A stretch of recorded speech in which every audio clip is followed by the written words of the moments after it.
Welcome to this debate on what's obviously a very important topic for Alaskans, judging by this enormous turnout tonight.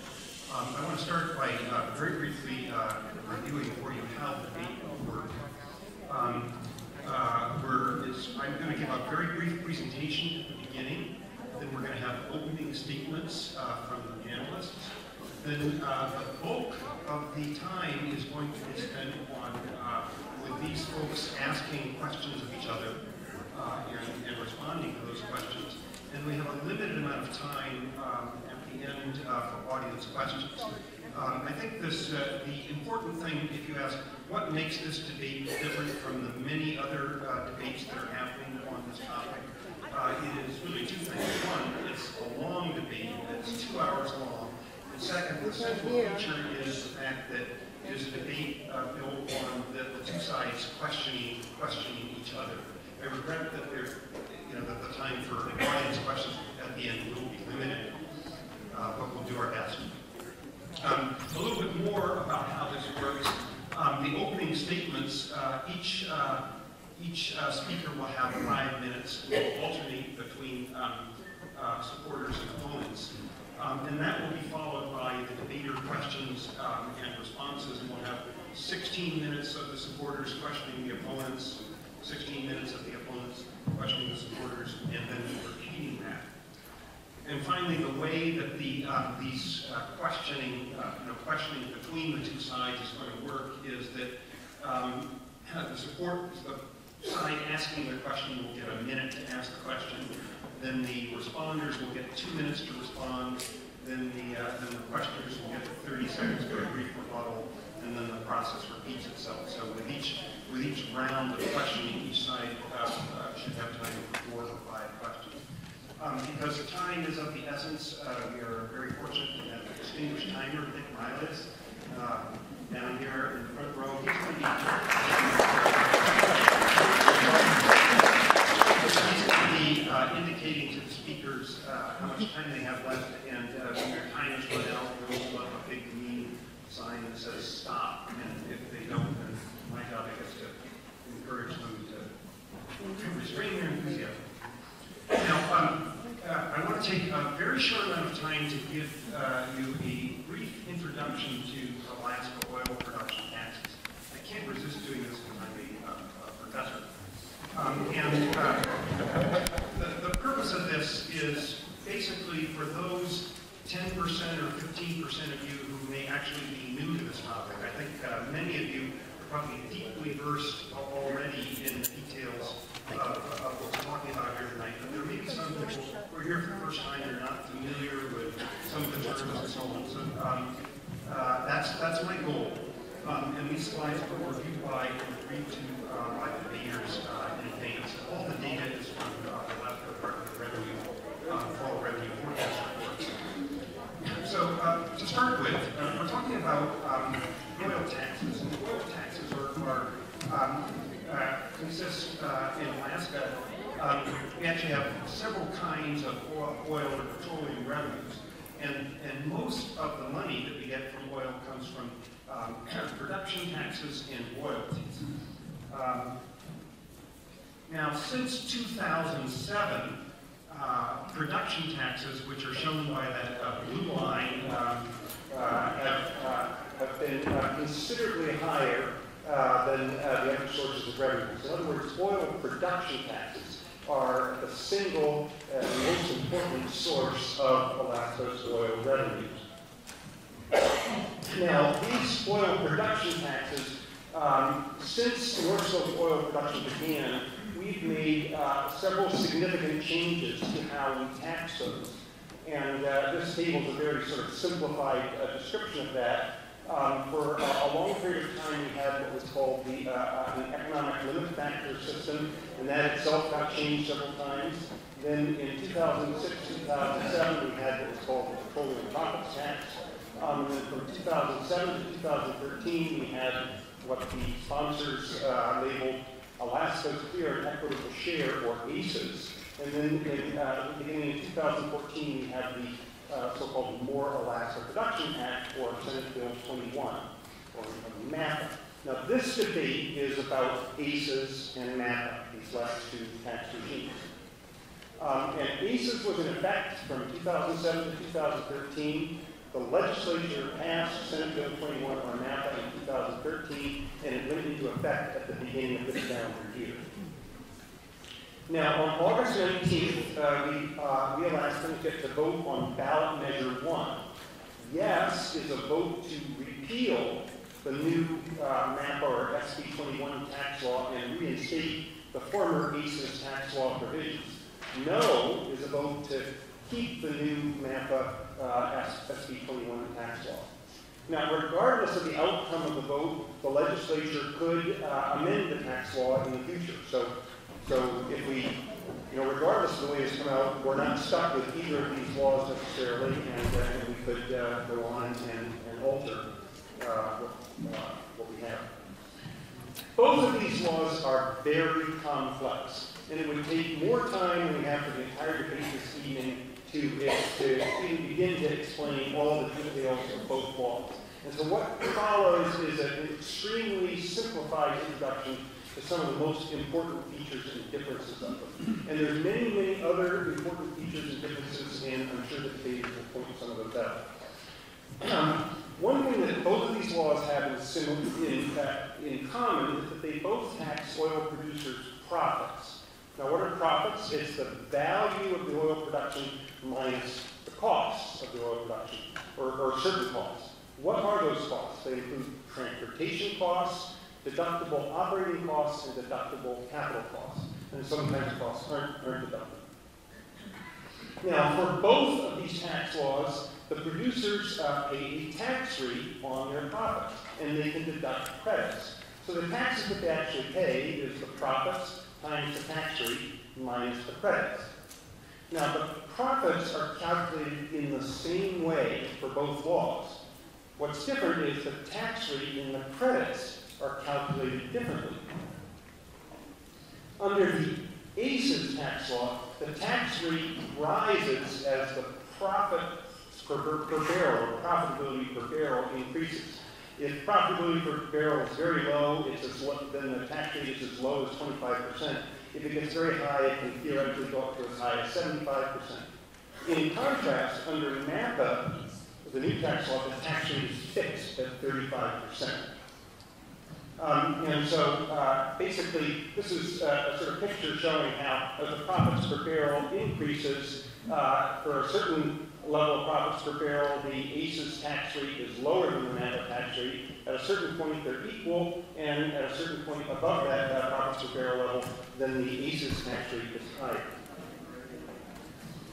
Another thing that differs is that the credits are calculated differently under ACES and NAPA. So ACES gives producers credits for capital costs. NAPA gives producers credits for production. And the credit calculations for both laws are way too complicated for me to explain the details of how all this works. Another important difference is that NAPA provides a tax reduction for so-called new oil, and that's called the gross value reduction, or GVR. And again, what new oil is and how this GVR is calculated, that's complicated too. And part of the debate is about the regulations that have been written to define new oil. And then finally, I'm going to finish by showing you some historical trends in 3 critical factors which will affect oil revenues under either tax going forward. And these are production, prices, and costs. And so part of the debate is what's going to happen to production prices and costs going forward. This is looking back and going through last fiscal year. So here's been the trend in our North Slope oil production. I think all of us are aware that we've experienced this very significant decline from 2 million barrels per day down to whatever it was, just a little over 500 million in 2013, FY 2013. Here is the trend in average annual oil prices paid on the North Slope, and I think that one thing that is clearly very important is we experienced this very dramatic increase in oil prices over the past 6 or 7 years. Another thing to note about that is that prices fluctuate more than annually. They fluctuate daily. They fluctuate monthly and often significantly. And finally, another factor is costs. And the North Slope producers' annual deductible cost per barrel, as reported by the Alaska Department of Revenue based on the producer's tax filings, have increased quite significantly since 2007. And so those are simply trends in these three important variables that are part of what will affect how these taxes might affect us going forward. And with that, I'm done, and we can begin the debate. And so I would like to invite Senator Wielechowski to go first. Senator, you have 5 minutes.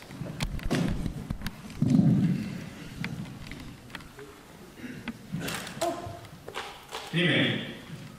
It's our oil. You've all heard that. But what does that mean? Governor Wally Hickel talked often about Alaska being an owner state. We all own the oil and minerals in the ground. I remember a story he used to tell. It was 1967. ARCO had drilled a number of dry holes. They were getting ready to pull out of Alaska. Governor Hickel famously urged them to drill in Prudhoe Bay, saying, "You drill or I will." The surprised ARCO geologist said, "Are you serious?" He said, quote, "You're damn right I will. It's our land and it's our oil." When questioned, sadly, our new philosophy today appears to be, you drill or we will give you massive tax breaks with no strings attached. That's not acting like a sovereign. That's not acting like an owner state. Let's review the historical record. For roughly 30 years, we had a tax structure called the L. We had some of the lowest tax rates in the world.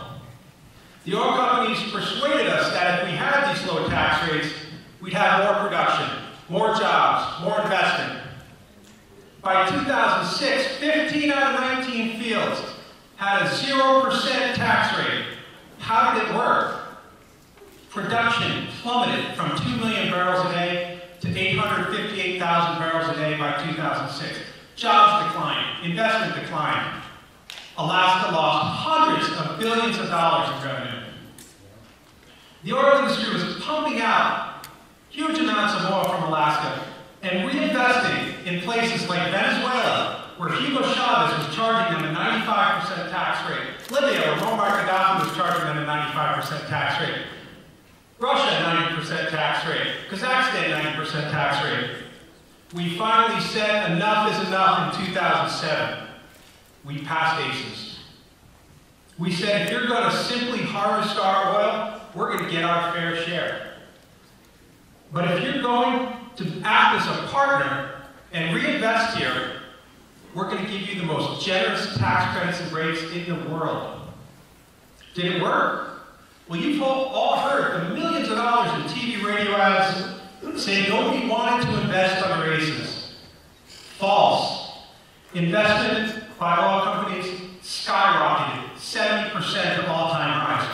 You heard the oil ads about how jobs left Alaska. False. All-time highs in jobs under ACES every single year, although the oil companies were hiring 50% of the people from outside of Alaska. You heard the oil company ads about companies fleeing Alaska. False. The number of companies filing tax returns in Alaska increased 383% under ACES. You heard that Alaska wasn't profitable. False. The oil industry made over $40 billion in profits under ACES. If you put your money in the bank, you're lucky if you get a 1% rate of return. The rate of return under ACES on the North Slope, according to the Parnell experts, over 55%. The rate of return at Prudhoe Bay, 123%. Compare that to Norway, 15%. Canada, 15%. Oh, in North Dakota, 25%. ConocoPhillips executives admitted in 2011 in an investor conference call that Alaska has, quote, strong cash margins and offers, quote, very good rates of return. A couple weeks later, the CEO for ConocoPhillips flew to Alaska and said, Alaska's a terrible place to do business. Give us billions of dollars in tax breaks. So what about production? Alaska has sadly become a warehouse for the oil industry. We issue leases and currently over 1,000 of them sit idle. Look at Point Thompson, one of the largest undeveloped oil and gas reserves in North America. Exxon sat on that lease for 30 years. Finally, we said enough is enough and yanked their lease. Mr. Keithley was their attorney. They wanted to continue to warehouse our oil and gas. And today they're spending billions because we finally acted like a sovereign and said, it's our oil. You drill or we will. Is SB 21 a giveaway? We would have lost $8.5 billion over the 7 years again. Is SB 21 leading to more production? Governor Cornell is projecting a 45% decline under SB 21. SB 21 took us back to a failed policy. It's time we started acting like an owner state. It's our oil. Thank you.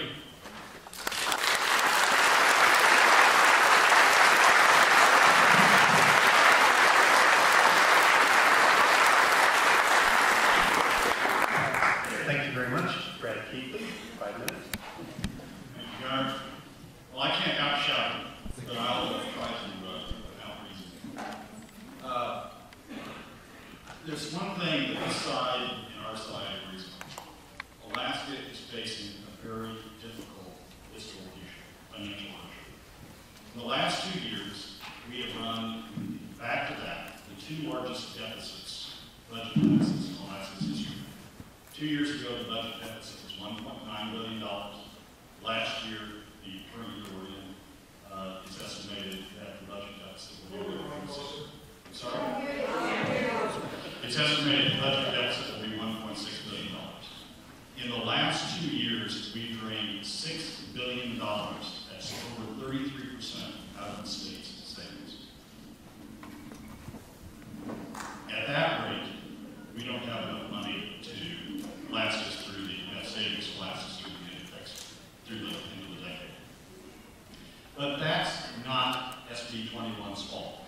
Here's what ICER said at the beginning of 2013 when ACES was still in effect and based upon revenue forecasts under ACES. Right now, the state is on a path it can't sustain. Reasonable assumptions suggest we do not have enough cash in reserves to avoid a severe fiscal crunch soon after 2023. And with that fiscal crisis will come an economic crash. That is the direction that the state was headed before we had back-to-back the 2 largest deficits in the state's history. And before, in the last 2 years, we drained $6 billion out of the state's cash reserves. The question going forward is not who can out-argue the other. The question going forward is rationally what's in Alaska's best interest to get our fiscal house back in order. One, we have to reduce spending. ICER said in the 2013 report, what can the state do to avoid a major fiscal and economic crisis? The answer is to save more and restrict the rate of spending growth. All revenues above the sustainable spending level of $5.5 billion should be channeled into spending, should be channeled into savings. What did the state spend that year that ICER issued the 5.5 report? The state spent $7.2 billion. ICER then took that into account and dropped the revenues and took into account the deficit and recalculated. And they said for this current fiscal year, the state should be spending $5 billion on restricted general fund. What did the state agree to spend this year? $6.2 billion. The state can't keep going down this track. We have to reduce spending. But then the question is, what do we do on the revenue side?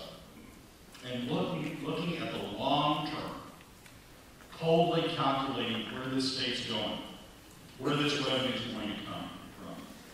If you look at the testimony that was delivered during SB 21, if you look at the economic analysis that was delivered at SB 21, over the long term, over the next 30 years, and that's what we should be thinking about. We should be thinking about ourselves, our kids, our grandkids, and future generations. Over the long term, SB 21 produces more revenue for the state than ACES does if SB 21 results in an investment level that bends the decline curve by just 1%. We're on a 6% decline curve. We've been on a 6% decline curve for a long time. What we need to do is bend that decline curve, reduce the decline curve as much as we can by bringing additional investment, getting additional work producers. ACES ran 5 years, and it didn't do it. There was a lot of money spent. There was a lot of money wasted going after fields that have never shown productivity and never will produce, because producers got tax credits for doing it. But it didn't bring additional production. It didn't bend the decline curve. That's what we need to be talking about. SB 21 is a rational, reasoned, logical, well-thought-out approach to try to find a way to bring additional investment to this state. SB 21 is a way to try to bend the decline curve in a way that brings long-term revenue to the state. And if we do it just by 1% at certain prices and by 2% at other prices, if we do it, then we're going to have more revenue for the long term in the state. That's what we need to be concerned about. We don't need to be concerned about is our oil, are we nationalistic, can we do something about it? We need to be concerned rationally about long-term revenue. And SB 21 is the correct way to do that.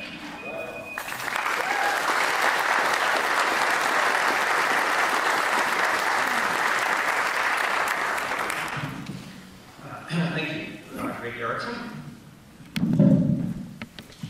Well, Brad, I have to say that one thing this panelist doesn't agree with is this notion that there's these scary deficits. There are deficits, but they're not nearly as big as the ones you say. And if you guys would like to ask me a question about that, I'll explain it. But in FY 13, the state earned $5 billion on its investments, and all of that was available for appropriation by the legislature, and Mr. Keithley doesn't count any of that.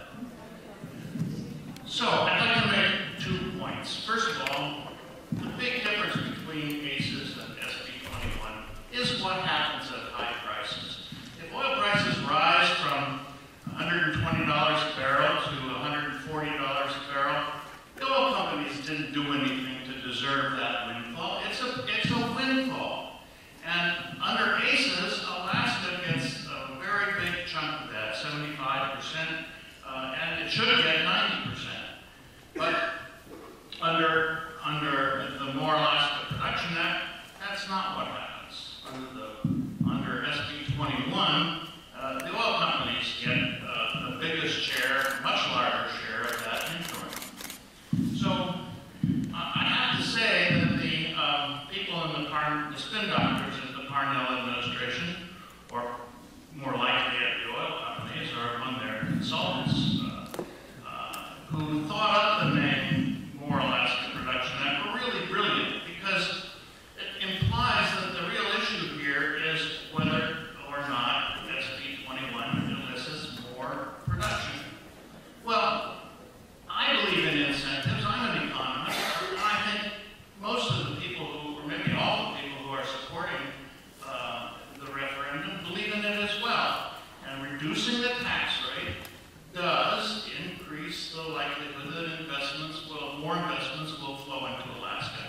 And investments do increase the likelihood that there will be some more production. But the real question isn't whether there will be more production, it's whether Alaska is better off as a consequence of that. And every analysis that has been done of the elasticity of production to changes in tax rate show very clearly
and to ensure that Alaska has a future if and when oil production does decline, as it inevitably will, eventually, whether sooner or later.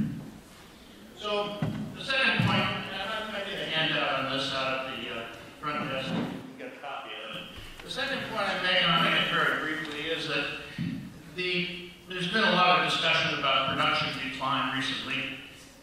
And there's lots of evidence has accumulated that production decline is a result of manipulations by the oil companies. And if you look back at the history of production decline, you see that they did exactly the same thing when ACES and the reserves tax on gas was under consideration. So pick up a copy of this handout, and I'm sure we'll talk more about that later on in the debate. Thank you.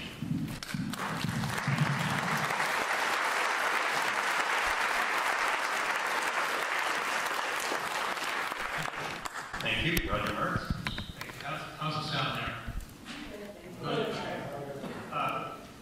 Thank you, Gunnar. First of all, I'd like to thank Common Ground and the sponsors for hosting this event and for the invite. Back in 1962, when the state was trying to figure out how to develop its North Slope resources, or even to have North Slope resources, it could have started its own state-owned oil company and talked about that. But instead, it decided to open up its resources to the world through the competitive bidding lease system.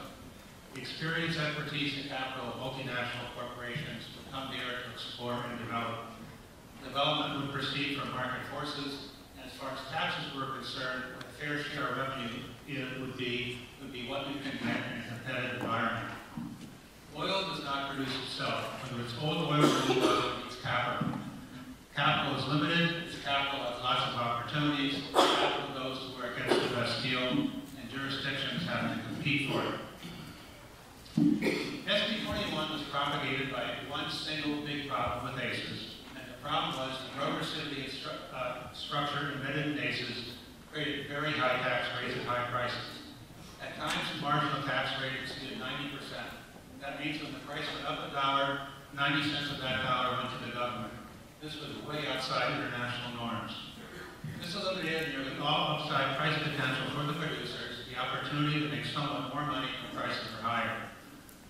Upside price potential is important, number one, because number one, it offsets low price risk. Number two, even if high prices are a relatively low probability, you can make a lot of money when they happen. It can make development worthwhile. Number three, most important, producers get to realize upside price potential nearly everywhere else. One of the statistics economists use to measure fiscal systems is government take. Government take is how much money goes to the government as a percentage of the pre-tax profit. At the time ACES was in effect, relative to the places Alaska competes with, the government take was 10 to 15 percentage points higher in Alaska.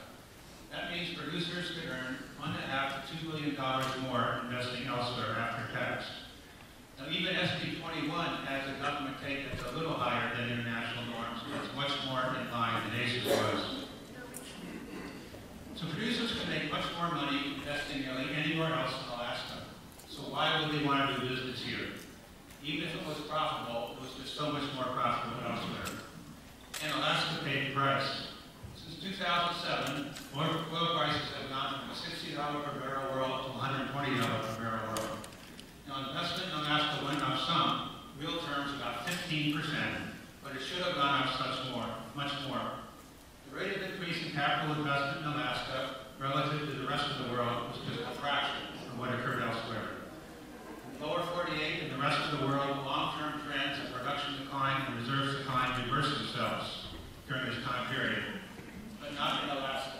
The irony here is as prices got higher and higher, Alaska became less and less competitive, and we actually got less oil. As a result, under ACES, the forecast for production in 10 years was just 300,000 barrels a day going through tax, 200,000 barrels a day in 15 years. Now, where the Constitution says resources are to be used for the maximum benefit of the people, surely that must mean future generations as well. The oil is clearly there. If you look at USGS or DNR estimates, there's a tremendous amount of additional oil to be recovered. This is conventional oil in the central North fields. It's impossible to calculate how much exactly additional production there would be with a competitive tax. But at high prices, where ACES has higher rates, it only takes the additional production from a small portion of that reserve base. The USGS and DNR have estimated. This takes additional production from a small portion of that reserve base under SB 21 to get more revenues than under ACES. There's been a flurry of activities since passage of SB 21. For the second time in 26 years, in the fiscal year that just ended, there was no production decline. But in the long term, we have just never seen what might get unleashed if you have high oil prices exceeding $100 a barrel coupled with a competitive tax. If producers can earn here what they earn in other places, they should invest here like they invest in other places. Thank you, and I look forward to examining these and other issues this evening.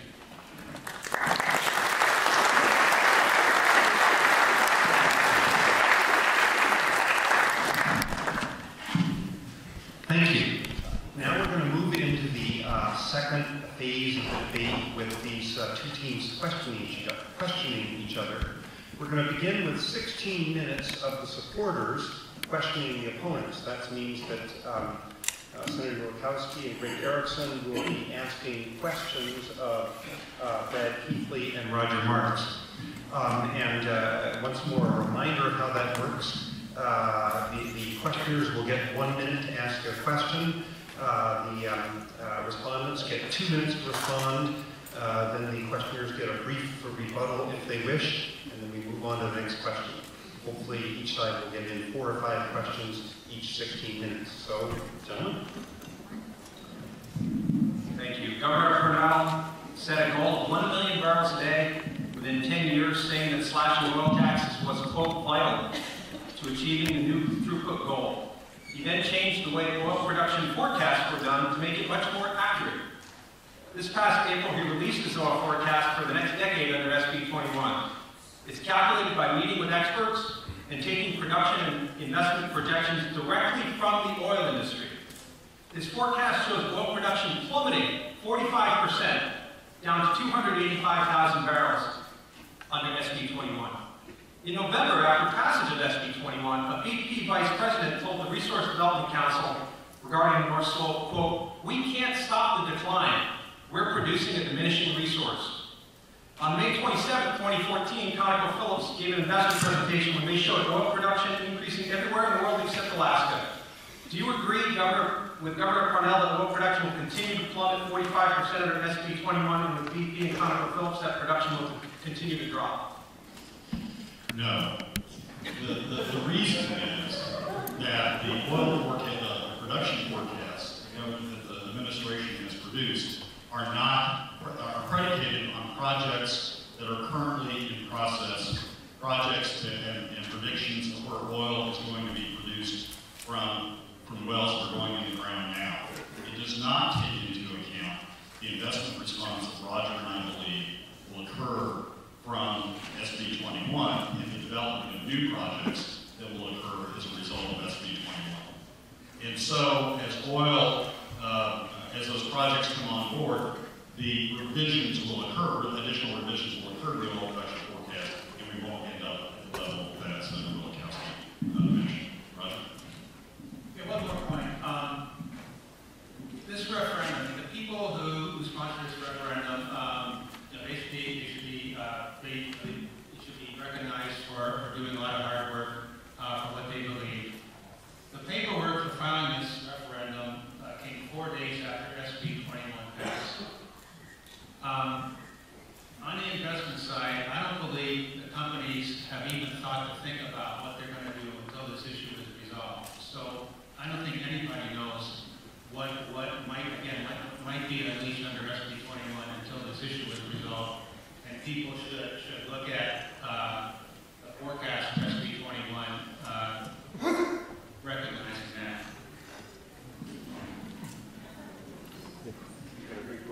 Yes. If you wish, and then the next question. I do. Governor Cornell, in his revenue forecast, is projecting a 45% decline. BP said they can't stop the decline. ConocoPhillips says they're projecting the decline. When the Cornell administration changed the way they do their production forecast, They include producing oil. They include projects under development, and they include projects under evaluation. All the information they get is from the oil industry. The oil industry is telling everyone in the world, Cornell is telling everyone in the world, production's going to decline. The only people who are saying it's not going to decline are the don't know people who are making this up, getting this information from absolutely nowhere. And those production numbers that Mr. Keithley says are too pessimistic, if you look back historically, DOR's forecasts have always been optimistic. Okay, that's more than 30 seconds for your rebuttal, so let's go to the next question. Remember, the rebuttal is supposed to be only 30 seconds. There's 15 seconds left. Yeah, that's done. But I would say that was more than 30 seconds. A wonderful 30 seconds, but even more. Next question. Okay, point taken. In their millions of dollars of TV, radio, and newspaper ads, the oil companies have repeatedly told us that investment and capital spending declined under ACES has increased under SB 21.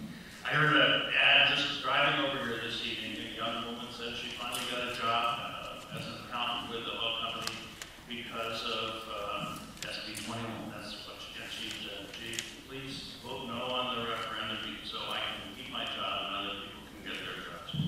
Well, my question is, isn't it true that under ACES, investment spending actually increased? Not just increased, but increased to all-time highs in every single year ACES was in place. Isn't that true? Capital spending did increase under ACES every year. But we need to look at, you went from a $60 world to $120 per barrel world. What happened here versus what happened elsewhere? And the spending and the spending here relative to that, the rate of increase in spending was about a quarter of what happened in the rest of the world. Well, you know, Roger, I don't think you can have it both ways here. If a moment ago you said that there was we should have had a lot more capital spending if we had adopted SB 21 sooner. But in Cook Inlet we had 0 tax rate, and production there declined until just very recently, even faster. I'm getting a dealer out here with second signs. Well, I'll just add, look at the numbers from the Cornell administration. Investment went from $3.7 billion in 2007 to $6.3 billion in 2013. That's not a trivial amount. That's a massive amount of investment. Do you have your next question?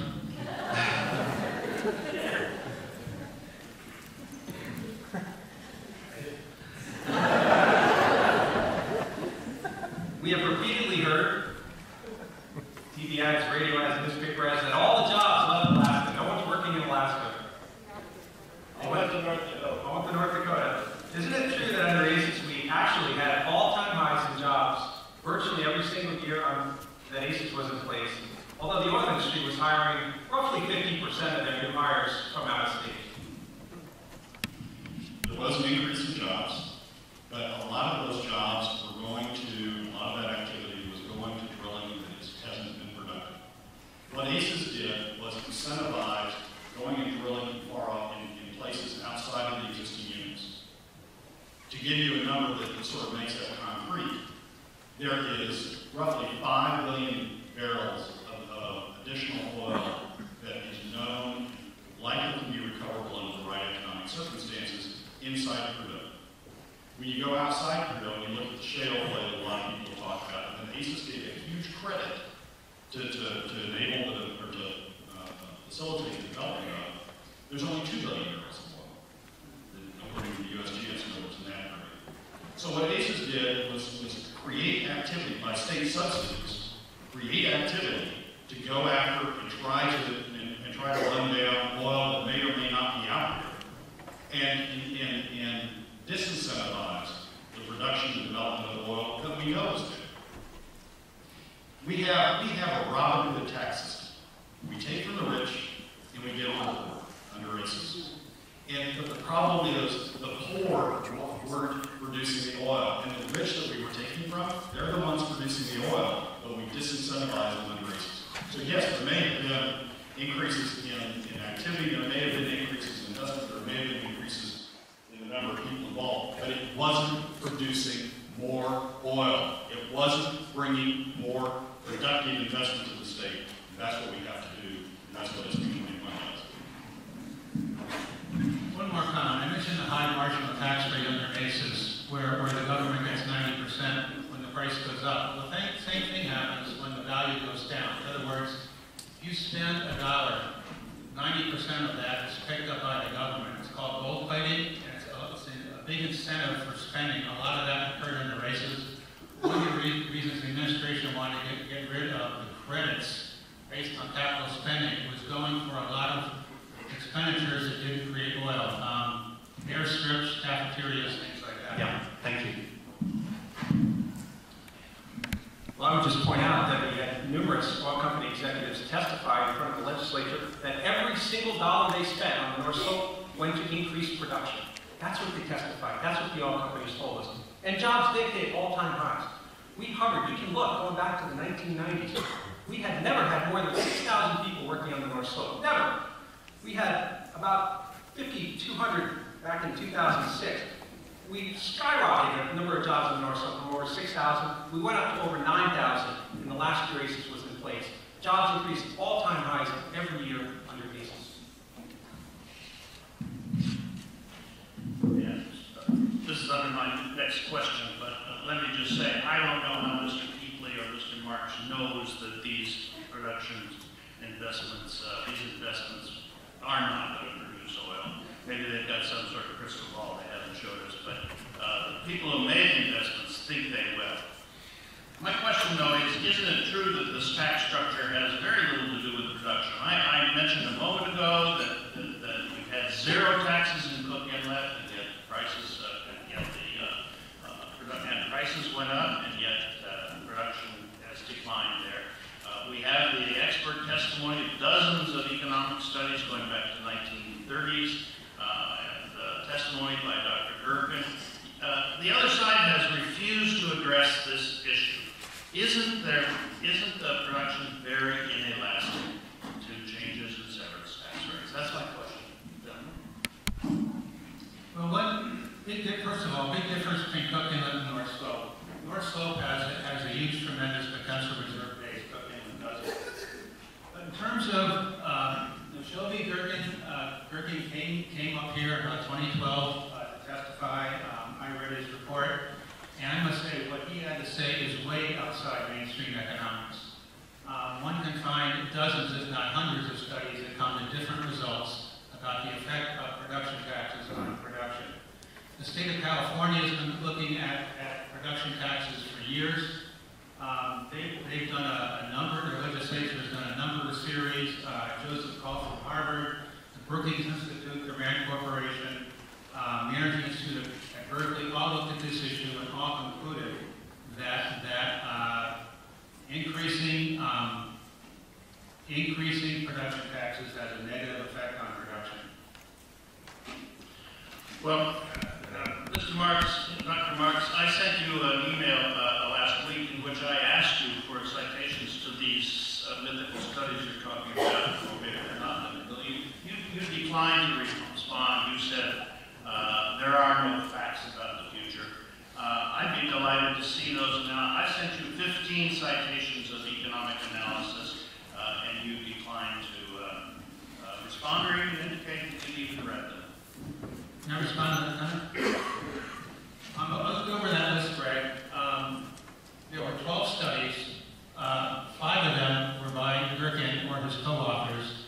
The others, you should read them carefully because they come up with the exact opposite conclusion about production that you said. 2 of the studies, the word taxation doesn't even appear in it. So I did look them over. Okay, let's move on now to the second phase of this questioning. Now is the chance of the opponents, Roger Marks and Keithley to ask questions of the supporters. One of the things that has intrigued me recently is the statements of those of the vote yes people, who say they don't really want to go back to ACES, but they want something better. And the right way to do this is to vote yes on one, go back to ACES, and then the legislature will do something that changes it for the better. It took 3 years to get to SB 21 after we recognized that ACES was a problem. Everybody recognized that ACES was a problem. Even Senator Wielechowski had a bill to change it. It took 3 years. Senator Wielechowski and the bipartisan majority was in charge for 2 of those, and there wasn't a bill that came out of the legislature. So if we go back to ACES, recognizing that we need to go someplace else, why are we going to do that? And where are we going to go? And realistically, how long is it going to take to get someplace else? We have something that works now. Why are we changing it to go back to something we don't want, to try to get to someplace else? And how long is it going to take to do? Well, some people do think that ACES needs to be changed. I'm not one of them, but I don't say that ACES is perfect, and I'm sure it could be improved. But the oil companies and the consultants like Mr. Keithley and Mr. Marks who work for them are trying to create a situation where there will be a chance that that the oil companies will be able to grab that big windfall if oil prices shoot up because of the Middle Eastern war. I think the oil companies, given their control of our legislature, have the ability to delay any revision to SB 21 for years, if not forever. And that's why we did an initiative, and that's why the people need to sign 50,000 Alaskans signed that petition, and that's why we're going to repeal SB 21.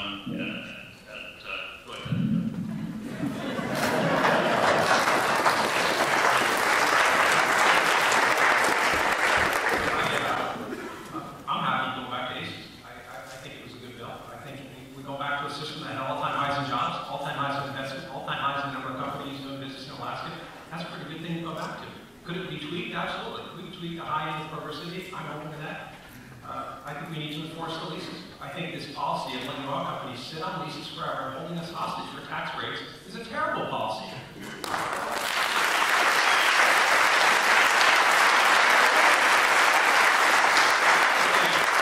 I also think we need to do something that Norway does. We can learn from what other countries do that work for them. Norway has state direct financial investment. The state co-invests with the oil industry. I know Brad lived in Norway. That's something that I know you talked about. I support that. There are things we can do outside the tax structure without giving away billions of dollars and getting nothing in return. That's the answer. It's not related to cutting taxes more.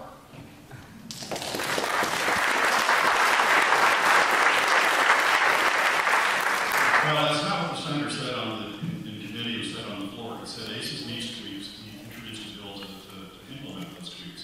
ACES is not a good bill. Under ACES, we have lost investment opportunities. We have stayed flat while the world has increased investment, while the world has increased production. We continue to decline. There's a better way to do it, and the better way to do it is SB 21. If we want to change SB 21, we don't need to go back to ACES and start all over and search for some new system to go to. We can change SB 21 in the next legislature. Let's stay with what's working. Let's not go back to the old ways.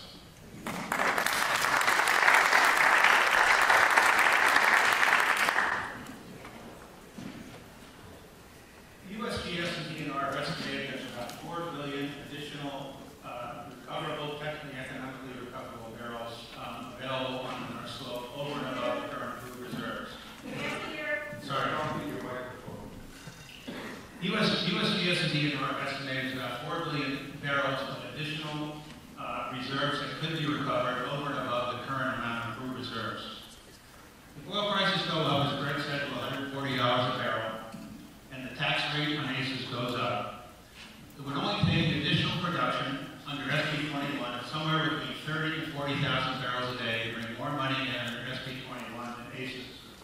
That 30 to 40,000 barrels a day is only 5% of that reserve base. Why wouldn't that be recovered under a more competitive tax?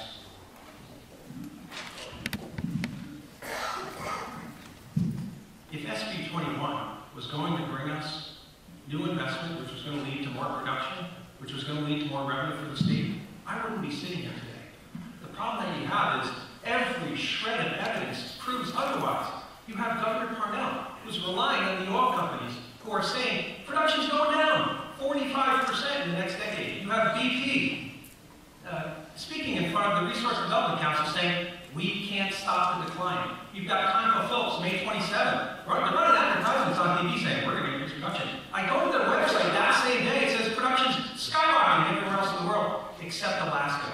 It's not working. It's not working. They've had over a year to show some results, to make some projections that it will produce more oil. It's simply not producing oil. Yeah, look at the statements of BP. Roger, you were a consultant on the lawsuit related to the value of tax. You know that record, so you know that BP said in an internal memo that they're going to harvest the resources in Alaska and use it to finance operations elsewhere. Bill, didn't ConocoPhillips say just about the same thing in some other source? Site? Well, there's multiple, during the ACES debate, we have covered all sorts of confidential memos from BP saying we plan to take every dollar, over $20 a barrel in profit from Alaska, and invest it elsewhere in the world. They said Alaska was a cash cow where they're going to generate huge profits and invest it elsewhere in the world. That was the policy for the oil companies under ELF back in 2006, before we changed it. That's why we said you're either going to reinvest in Alaska or you're going to pay, we're going to get our fair share of the resource. And if you reinvest in Alaska, which is what we want to encourage, we're going to give you huge tax breaks. And it shows that it worked. We have the all-time highest investment, and here's the exact quote. Alaska's role in BP's portfolio is to provide a stable production base and cash flow to fuel growth elsewhere in the business while improving margins and returns. 2004 confidential BP. Thank you.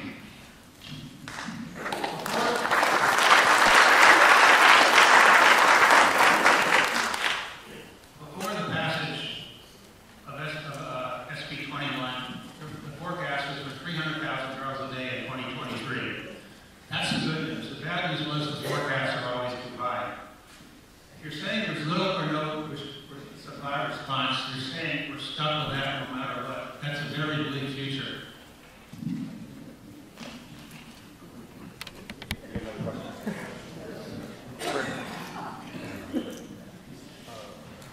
Bill, under ACES, or to your side, under ACES,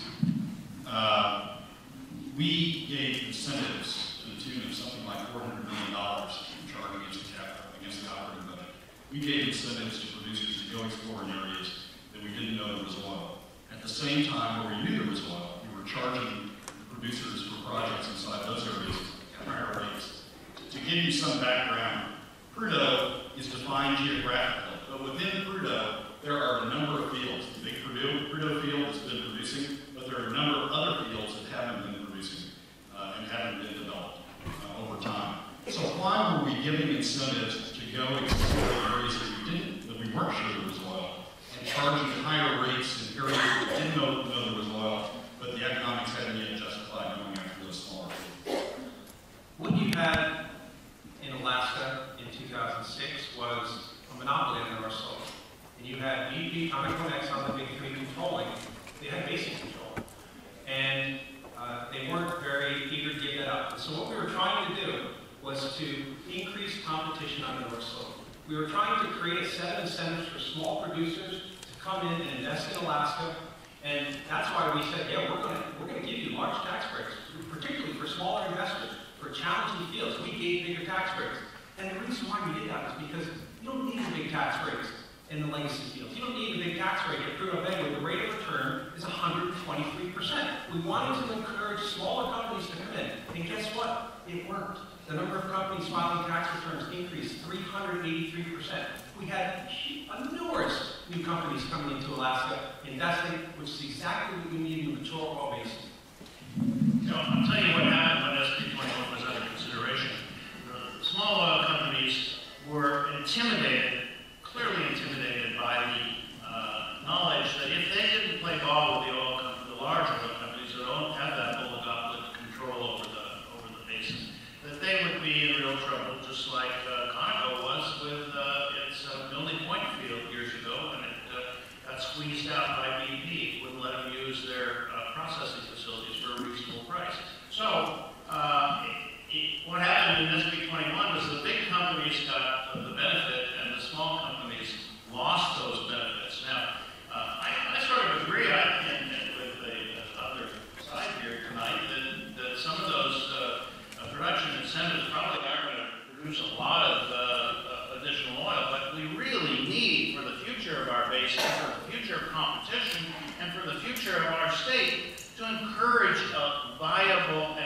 attractive and independent sector of competing oil companies. Right now, we don't have it, and it's worth that expenditure to do so.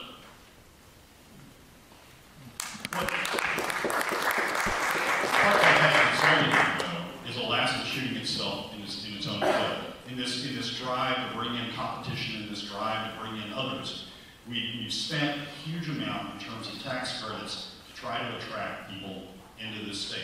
$400 million in the operating budget. This is an operating budget that's out of whack, but at sustainable levels, the operating budget or the total budget would be $5.5 billion. $400 million going to try to encourage reproductions in. No oil, no significant oil finds, no significant oil production. And yet we have in existing fields known deposits of oil. The economics haven't justified to go and get because they're smaller, they take additional infrastructure, they take additional drilling, they take additional investment to go get it. But we're charging those projects a higher tax rate. Okay, next question, please. Thanks.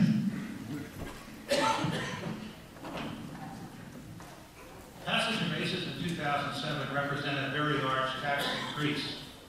At the time, there was about $60 billion in infrastructure on the North Slope that was put in place to produce oil in the past, present, and future. This infrastructure had nowhere to go. You couldn't move an 800-mile pipeline or drill pads or separation facilities. It was captive investment. Some production continued to pay the tax, but set a dangerous precedent. The state would bait investors with one tax system and then punish the captive investment once it couldn't go anywhere. But that precedent, when investors spent $65 billion for a natural gas pipeline.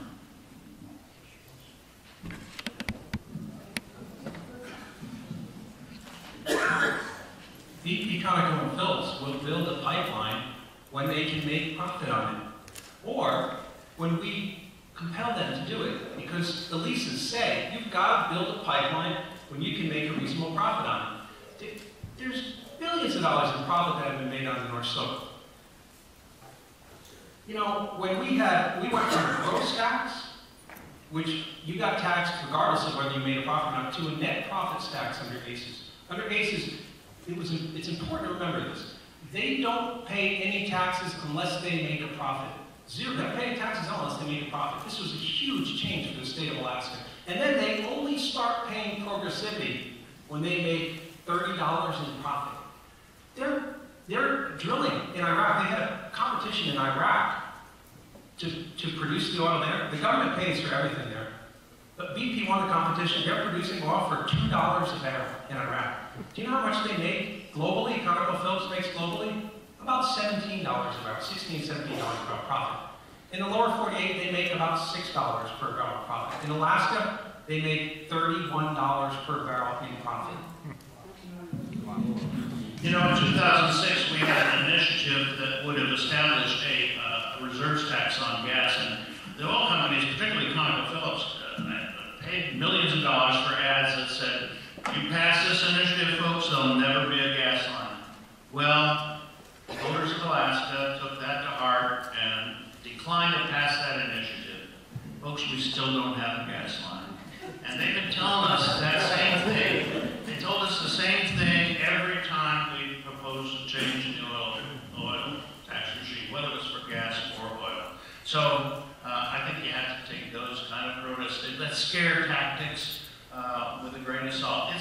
We might not have a gas line ever, or many, many years, but it's not going to be because what happens in this referendum. If that reserve tax initiative had passed, the companies would have had to pay $2 billion a year of oil prices in the lower 48 or under $2 an MCF. Or get back their leases.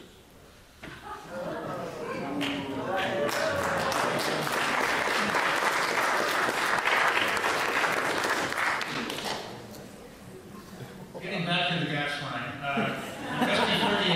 SB 138 passed. One of the to-be-determined issues is fiscal stability terms. Many companies consider large tax increases confiscatory, nothing different than an expropriation or nationalization of assets. The only difference is for expropriation of assets, you have recourse in world court. With high taxes, you don't. This would send, this precedent of what happened with ACES will send a very grim message in terms of getting a gas line. Okay, thanks. We've ended now the second round of questioning. Now we'll go back to the supporters questioning the opponents. In the last full year of ACES, the state made $6.3 billion in revenue from the oil industry. One of the things we were promised, was that if SB 21 passed, there would be a trade-off of short-term revenue decline for long-term gain. Would you be surprised that the governor, in his latest revenue forecast, after consulting with the oil industry, is now projecting that we've gone from a $6.3 billion revenue stream in 2013 to a $3.3 revenue forecast for 2023, nearly a 50% drop in revenue projected in 2023. Bill, this is the question of the governor's forecast. The governor's forecasts are predicated upon projects that are in place, projects that are under the drill bit, that are being developed, that are going forward. The old system that Gregg criticized, the old system that over-forecast production, did put in some pie in the sky. It did put in, it assumed that every project hit. And so we had a series of years in which production forecasts were excessive, were above whatever happened, because we were assuming too much. The new system that's been put in is much more realistic. It takes things as they go. It takes investments as they go. It takes projects as they go, and builds up. So the same thing that's going on the production side. You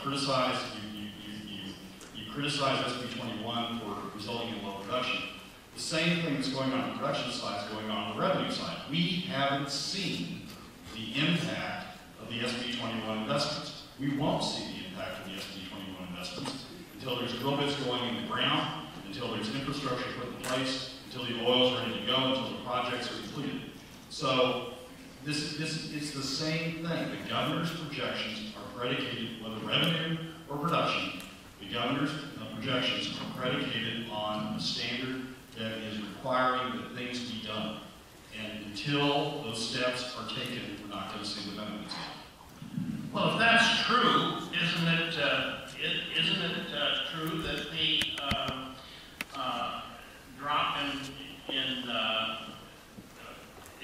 if that is true, if the oil company argument has been, and the RAS we're hearing on the radio is that SB 21 has produced an increase in activity.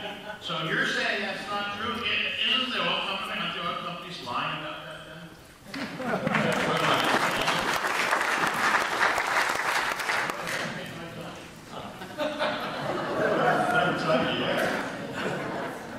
No, the oil companies aren't lying. We haven't seen the investments, the products of the investments that the oil companies are making. We haven't seen in the forecast. Remember, the forecasts were made back in October. We haven't seen the benefits of those forecasts yet. Some of those projects were announced after the first of the year. Some of the projects are on the drawing board. We are trying to evaluate these things too quickly about where the investment is going to produce results. Well, just to clarify, the forecasts weren't done in October, they were done in April. They were done just a couple months ago, and they show 45% decline in production and a 47% decline in revenue. That's the forecast. April 19th, 2014. The April forecast is merely an update of the October forecast. The April forecast adjusts the October forecast for actions. It doesn't adjust it for additional investment. It doesn't adjust it for additional projects. It's merely an update for actual production that's occurred between October and April. Let's go ahead and move on to the next question. Thanks. Our turn for this question. I said before, and it's real important, the big problem with SB 21 is that it loses us that upside windfall potential if oil prices rise really dramatically. And it pushes that money, as Senator Stedman says, across the table to the oil companies. Parnell administration's own numbers show that FB21 had been effective since 2007. If we went back and had applied it back in 2007 instead of ACES, the state would have had $8.5 billion less revenue over that period. Now, it's that revenue that provided the wherewithal that gave us $17 billion of savings. Let me just ask the gentleman here, wouldn't Alaska be in a much more dire position if it had adopted SB 21 instead of ACES in 2007? The reason all the money came in under ACES was because there was all the captive investment up there that couldn't go anywhere else, and so production continued and paid the tax, or Alaska paid the price. The price we're seeing is 300,000 barrels a day in 2023, and 5 years later, 200,000 barrels a day if you continue the decline curve. Well, I mean, and then if you believe a competitive tax will not affect investment and production, it means we're stuck with 300,000 barrels a day in 2023 and 200,000 barrels a day in 2028, and that's a very, very grim future. Either way. You know, the one problem with debating this with these folks is that they never will give us an analysis that really pins down what they think the impact on production will be. I've given my analysis. It's in the handout. It shows what I think, shows how I made that reasoning. If Roger has other analysis that he thinks refutes that, I'd like to see it. I'd like to see anybody give an analysis of what they expect the bang for the buck to be, the billions of dollars, or hundreds of millions of dollars that we're giving away under SB 21. What's that buying us? Nobody will tell you. All you have are these qualitative statements that, oh, it'll produce a lot of drilling, a lot of oil.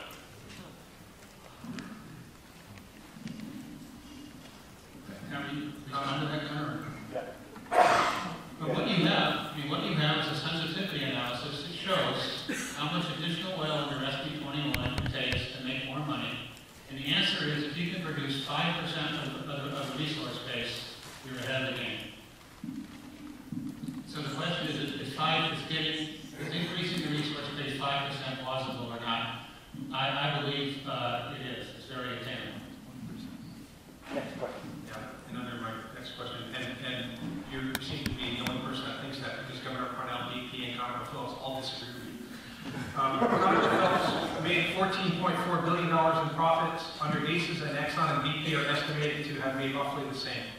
That's over $43 billion total in 7 years under ACES. Alaskan oil and gas routinely makes up about 13% of ConocoPhillips' worldwide production, yet from this 13%, ConocoPhillips routinely makes up over 33% of their worldwide profits in Alaska under ACES. According to our legislative research department, ConocoPhillips' global profits per barrel average was about $16 per barrel. In Alaska, it was $31 per barrel, nearly double its worldwide profits per barrel under ACES. Would you agree that Alaska was a very profitable place to do business under ACES?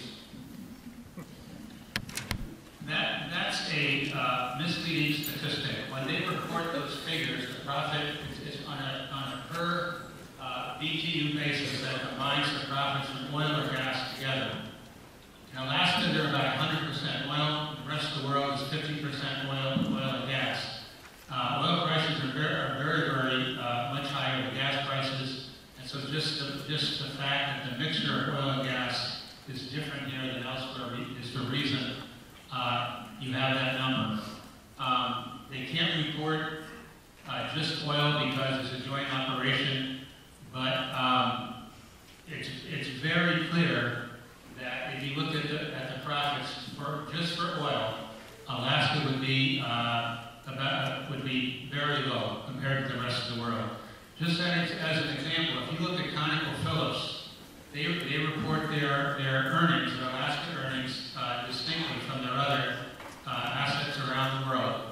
If you look at how prices have bounced around between 2007 and the present, price goes up, their earnings stay the same. Why? Because 90% of any change in price goes to the government. So they just can't make any more money here than what they did when oil prices were down about $70. I'll give you the exact numbers of Alaska versus the lower 48. 2010, they made $1.7 billion in Alaska. They made $1 billion in the lower 48. 2011, they made $2 billion in profit in Alaska. They made $1.3 billion in the entire lower 48. That's including Texas, that's including North Dakota, that's including Oklahoma. In 2012, they made $2.3 billion in Alaska. They made $1 billion in the entire lower 48 and Latin America. $2.3 billion in profits in Alaska in 2013, $1 billion in the entire lower 48 and Latin America. You can look at the average for the last 12 years, which includes high spikes for gas, which, and what you see in Alaska is since 2000. So Yeah, thank you. Next question.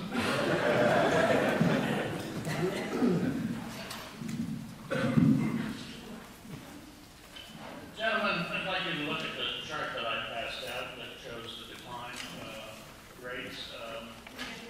Gentlemen, I'd like you to look at the chart I passed out that shows the decline rates and a little blurb on comparing the decrease in output before voters voted on tax changes or legislators boosted or changed the tax rates. Back in 1989, Roger, when you and I were both working to get a change to the ELF to take more money, to get higher taxes from the companies that own Prudhoe Bay and Quarry, you might remember that ARCO said that they were going to suspend Pearl State's development, one of those satellite fields that Mr. Keithley was talking about. But quietly, after the legislature passed the ELF changes that Roger and I worked for, and many other people did, they quietly went ahead with the Pearl State development. They did the same thing in '99 when there was no decline after '99. I see I'm out of time. My question is, isn't it true that we're seeing similar kind of manipulation as shown on this chart right now? The situation on ELF back in 1989 needs to be looked at carefully. The change that was made in 1989 was big fields pay high taxes, little fields pay little taxes. It was based on field size. Prior to 1989 passage of that, I had never heard the term satellite field. And after ELF passed in '89, that's all I heard. What happened was there was an incredible amount of investment in the small fields. It took investment away from the big fields, and what you saw was absolutely classic. There was decline in the high tax fields and increased production in the low tax field. It followed all classical principles of what happens with taxation. Now your graph here, I mean, the first thing I notice is the drastic decline in production since ACES came in 2007. That's the first thing to notice. And what I don't understand is what you mean by log scale on here and how that is different from a linear. So I really can't comment beyond that. Well, Roger, it's a log of the barrels per day. But let me ask you, let me suggest this, that the efforts by the producers to awfulize production figures in the period leading up to a major vote on petroleum taxes is what's represented here. That sets the stage for an offsetting increase later. And if the effort to scare legislators is successful, as it was in 2013, the reduced production before the vote sets the stage for an I told you so increase later. If the effort is unsuccessful, in the case of ACES, the public is unlikely to care one way or the other. Okay, thank you very much. And now it's time to move into our final round of questioning. This time, questions from the opponents or the supporters. I want to go back to the ICER analysis that was done at the beginning of 2013, and that's the one that said, under ACES, right now the state is on a path that can't sustain. Reasonable assumptions suggest we do not have enough cash and reserves to avoid a severe fiscal crunch soon after 2023. And with that fiscal crisis will come an economic crash.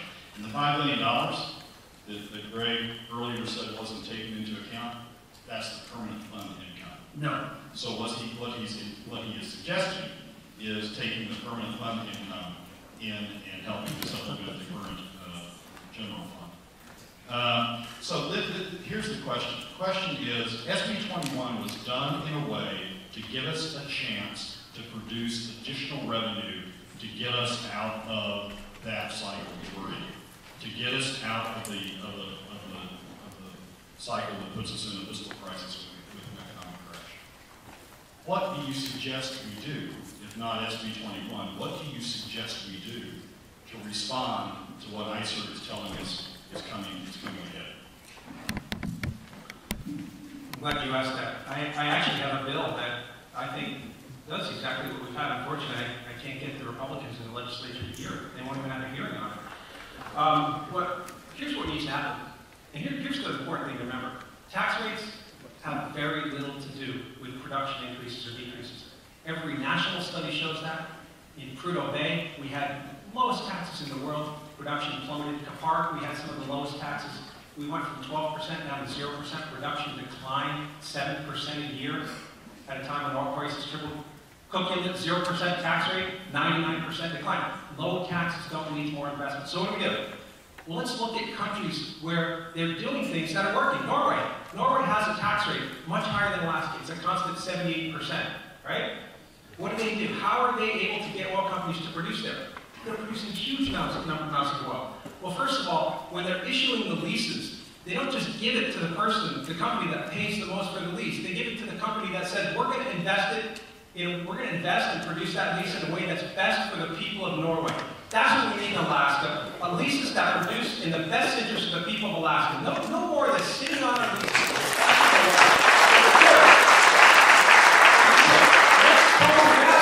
Let's go invest. We've got $10, $12 billion in the bank. It's bleeding quick. We lost $2 billion just last year. We're losing billions because of this tax break. Let's stop the bleeding and instead start investing with the oil industry. That's what they do in Norway. Let's go out and seismically test the fields so that we know the caliber of the fields. And give that information, make it public, so that the oil companies know what they're bidding on. We need to change fundamentally the way we have our relationship with the oil industry. It's got nothing to do with tax rates, folks. Nothing to do with tax rates. This is pure simplification.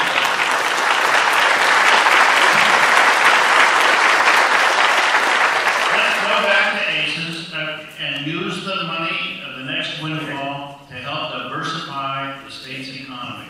That's a big part of the.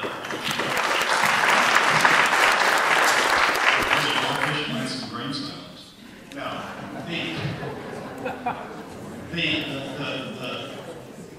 as much as Bill wants his bill to be heard, there's a reason the bill hasn't been heard. That's because the legislature we have and the legislature we're going to have after this election isn't going to hear the bill. They just aren't going to hear the bill. They're not going to make those changes. So we have to be realistic. We have to be practical. Folks, we're heading toward a fiscal cliff. And we have to be practical in dealing with what we're addressing. And what we're addressing is a situation in which revenues are in decline. What SB 21 was an approach to try to get revenues to start increasing. A thought-out, well-analyzed, well-constructed approach to get revenues to start increasing. ICER says, based upon where we were with ACES, right now the state is on a path that can't sustain reasonable assumptions. It's time for your next question. Cash and reserves. Thank you. Time for your next question. So let's talk about progressivity a little bit. Kind of the cornerstone of the referendum, the cornerstone of the basis of reflecting it. What progressivity means is high taxes at high prices and low taxes at low prices. Now, in Alaska, because of royalties, which are based on gross, property taxes, which are based on cost, and the minimum tax, the state has a high take at low prices. For example, royalties, some of the fields out in the FDRA, more costly fields, Pull the microphone to your face. their costs are going to receive $15 a barrel. Now, with a royalty at 12.5% of gross, the royalty is going to be 30 to 40% of net. So under ACES, not only do we have high tax rates at high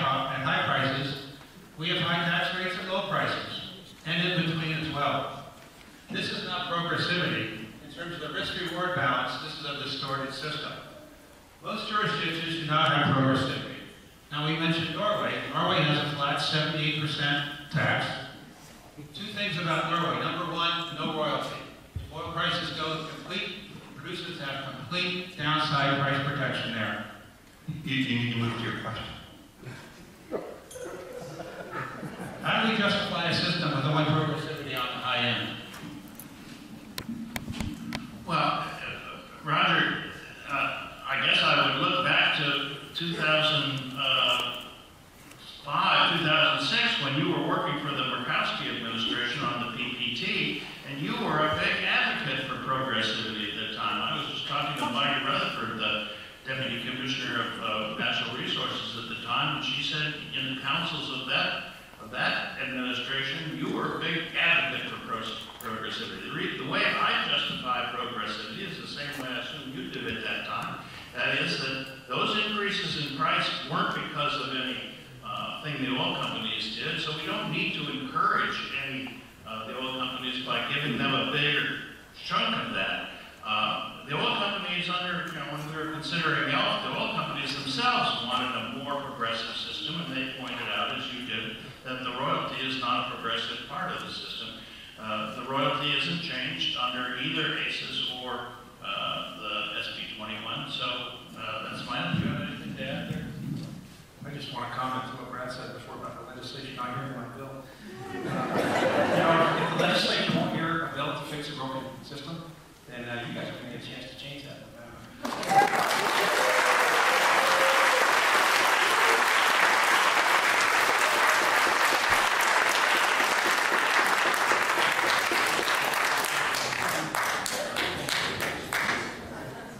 Progressivity works when it's progressive on the high end and progressive on the low end, meaning downside protection for the producers.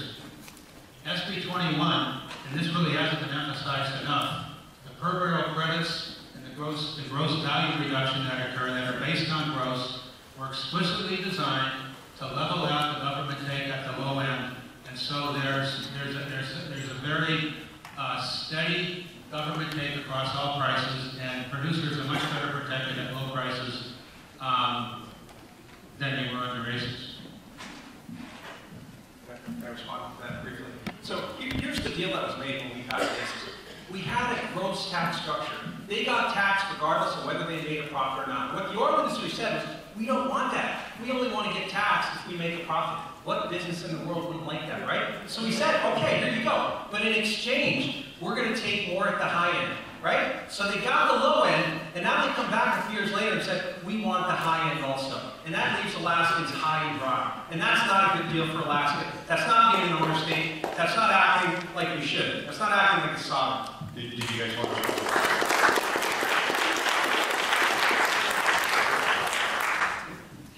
You can respond to that, or you can go on to the next question.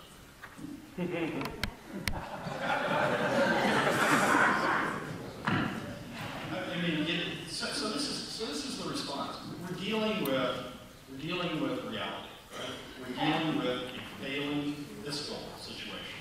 We're dealing with a situation that ICER says we do not have enough cash reserves to avoid fiscal crunch. That's the reality. The question is, how do you respond to that? First, you have to cut spending. But the second is you have to find ways to increase revenue. ACES is leading us into a fiscal crisis. SB 21 was designed in a way to produce additional investment, to produce additional production. I'm going to Deb's yesterday, so let's start swerving these two. Produce additional production and produce additional revenue. That's the design of SB 21. It deals with reality. It's nice to say it's our oil, we be nationalistic. It's nice to say they ought to be doing this, they ought to be doing that. But we have to deal with reality. We don't have a whole lot of time yet left before we have to deal with reality.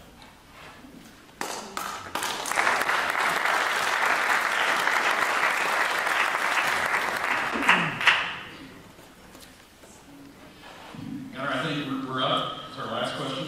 That's your last question? And we're going to cede that to the audience. Because I think we've run out of things that we were doing on ourselves.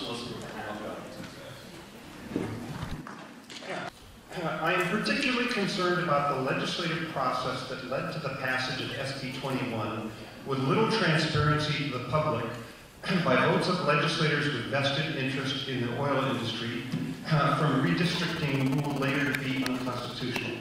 Please comment for and against this process. So I'd like first to invite the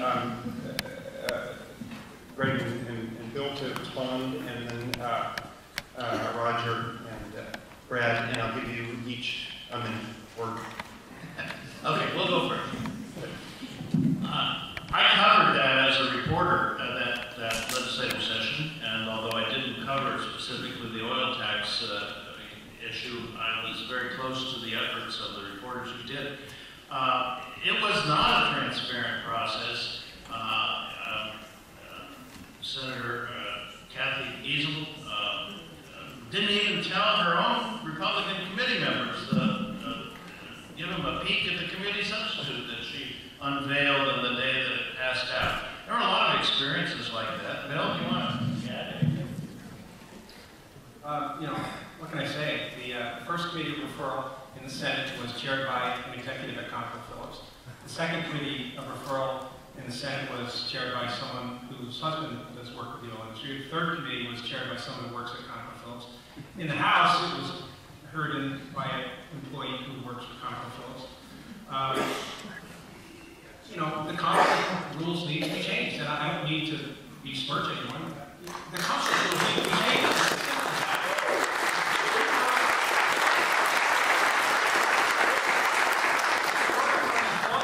It stands to make billions of dollars. We shouldn't be voting on the bill, period. You just should.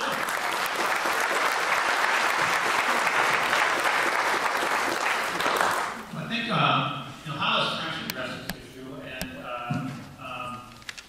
Hollis is certainly someone who did not, I guess, be 21, and I would bet he's going to vote yes on this. What he said, he's been a senator for a long time.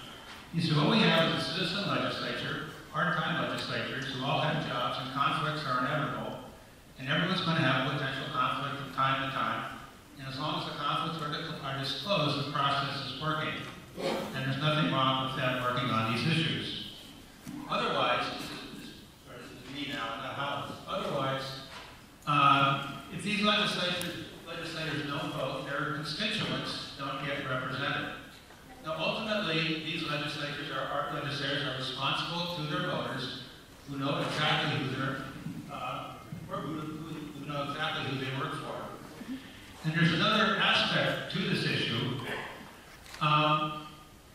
Part of this whole ACES versus SB 21 issue is an issue of short-term revenue, short-term spending versus long-term revenue. There are a number of interests that benefit from short-term spending, and I'm not going to mention them, but you can just figure out who they are. And there are lots of association between those interests and a lot of legislators that do not get explicitly disclosed, and are not as exactly direct, but those relationships are certainly there, and they matter. That's the kind of innuendo I don't think we need to have. If you have any somebody is improperly profiting from their vote or stands to profit their association to an interest group, you ought to disclose it. Let's not just lay those kind of innuendos on the table.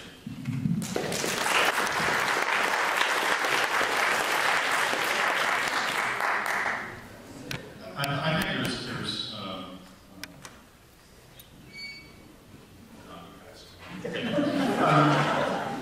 This person asks, isn't it true that shale oil development in the U.S. and overseas can reduce investment in Alaska significantly regardless of the outcome of the ballot initiative? If so, wouldn't it make sense to get the most revenue possible from existing fields? I'd like to give each of you a chance to respond to that question. Why don't you? Yeah. Mr. Keithley said at a legislative hearing in August, an interim hearing, that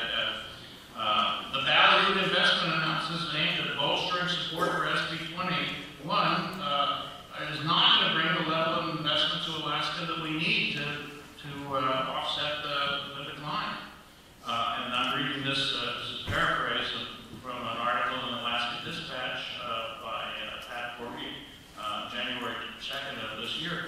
And basically, Mr. Keithley said, we got to cut spending regardless of what happens on the oil taxes. So I guess that's one of those confounding influences that could make it useless for us to retain SB 21, and which suggests that the benefits that they're talking about aren't going to materialize. Thank you. We do have to cut spending regardless. We cannot maintain under ACES or SB 21, under any scenario with ACES or SB 21, we cannot maintain the level of spending that the state's currently engaged in. We just don't have the money.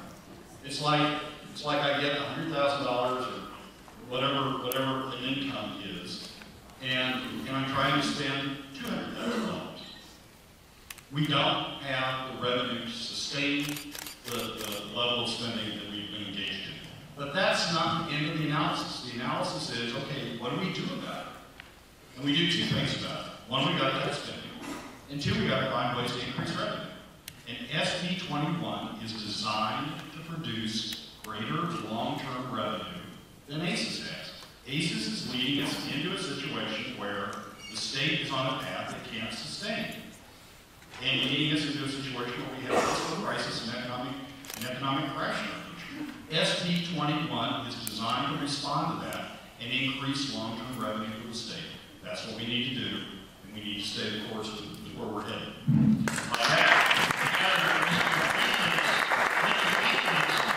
The prescription is to not have a future crisis, to have it right now. Cut spending by 35% and cause the economy to take a huge nosedive, and we'll see a bunch of for sale signs on property around town. I don't think that's what most Alaskans want. That happens either way, Greg. I mean, let's get serious. Let's not get into nationalism here. Let's get serious. Under ACES, we are headed toward an economic crash. It doesn't get cured by SB 21 alone. We have to do something else. If we don't do it now, then our children, our grandchildren, are going to be paying what ISO says our institution of broad-based tax is either sales or income tax, and use of a portion of the earnings of the permanent fund. That's where we're headed, under ACES or under SB 21. The question is, what improves our situation going forward? SB 21 does. The analysis that was done in connection with SB 21 shows that with a very slight response to increased investment, that SB 21 produces greater long-term revenues. That's where we need to be going. That's what we need to do to get the state's fiscal situation in better shape. Yeah.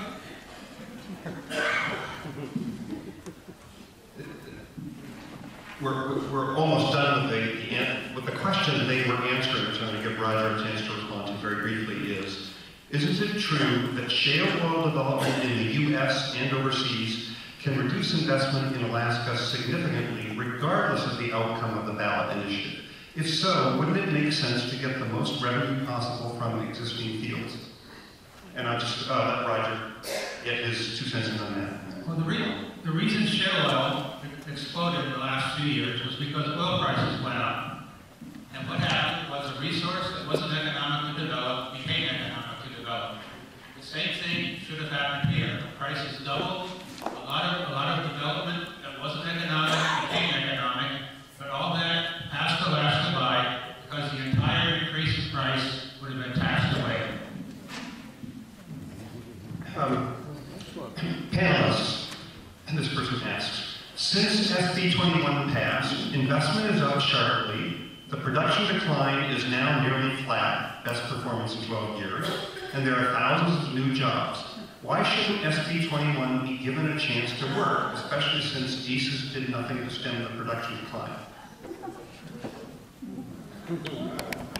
Well, under ACES, the facts are the facts. You have all-time highs in jobs, all-time highs in investment, all-time highs in the number of companies doing business in Alaska. Under SB 21, you have just about the same number of people working on the North Slope. I think you maybe have 100 more today than you did when ACES was in effect. So you got virtually the same number of people working. You have investment levels that are probably about the same, maybe slightly higher. They were going up every year in raises. Here's the thing we lost. So you got virtually the same, but you still have production plummeting under Senate Bill 21. This is irrefutable.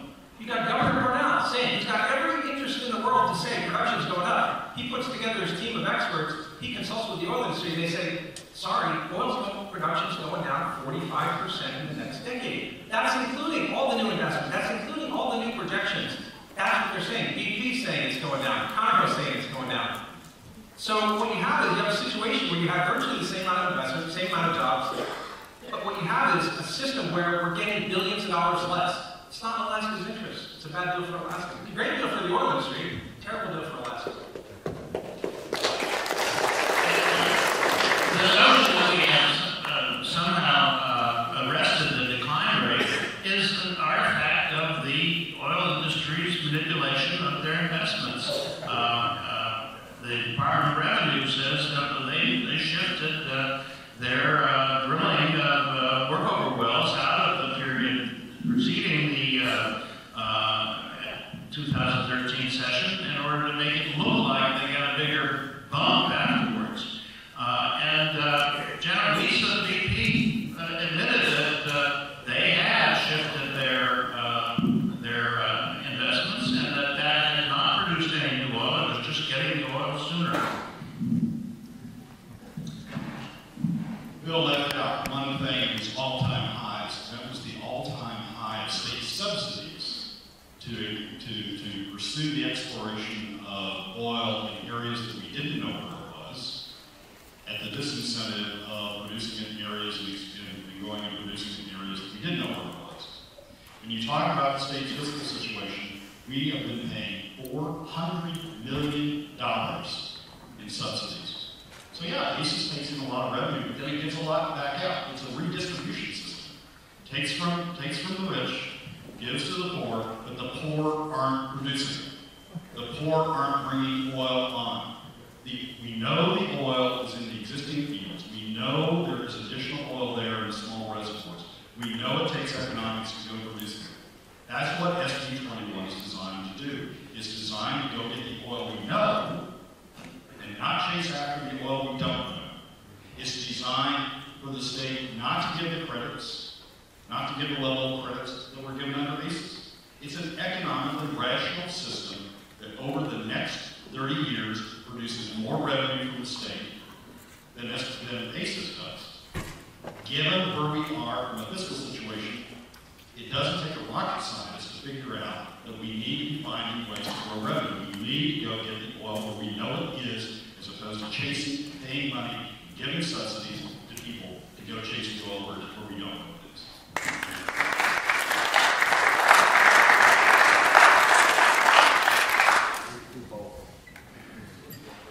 Well, just repeat two things I said briefly. One, until this referendum issue is resolved, I don't think the companies have even had a chance to think about exactly what they'll do with this. Please share the realities of the goal of maintaining a level playing field internationally in oil and Alaska's role in this. What does vote no do? What does vote yes do in the international marketplace? I'm assuming what the question is asking is, out of these, how does a yes vote or no affect our international competitiveness? But feel free to give your interpretation. Well, I touched on it a little when I first started, in my opening statement.